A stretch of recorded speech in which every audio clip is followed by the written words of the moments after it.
10वीं कक्षा में पढ़ रहे एक छात्र के जीवन में बोर्ड परीक्षा की तैयारी के लिए रात्रि में काफी मेहनत की जा रही थी। उसका नाम आर्यन था और वह अपने छत के एक कमरे में अकेले रहता था। उसके पिताजी के नियमानुसार वह ने अपने बोर्ड परीक्षा के लिए अध्ययन करने के लिए छत पर अकेले कमरे में जाकर रहने का निर्णय किया था। रात की शांति के बावजूद एक अजीब और भयानक वातावरण की भयंकर भर्ती अर्जित हो रही थी।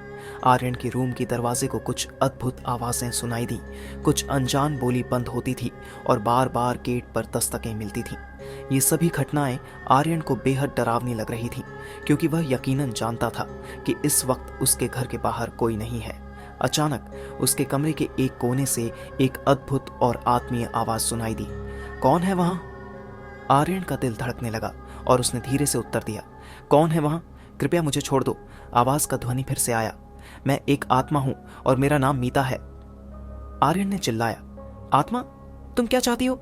मीता की आवाज उसके कमरे में घूम रही थी और वह उसे अपने समय की कहानी सुनाने लगी। उसने बताया कि वह पूरे 210 साल पहले इस घर में रहती थी और एक अपराधी की दुर्भाग्यपूर्ण मौत का शिकार हुई थी।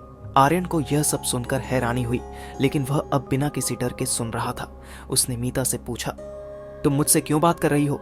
मीता की आवाज में दुख था, जैसे कि वह किसी अपराध का अफसोस कर रही हो।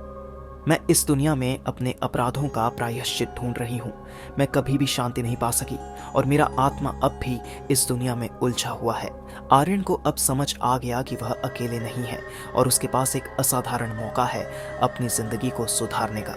वह मीता की मदद करने का निर्णय लिया और उसने उसे अपनी कहानी को समाप्त करने की मदद की। एक रात के बाद आर्यन ने मीता के साथ मिलकर उसके अपराधों के लिए प्रायश्चित किया और उसके आत्मा को शांति मिली।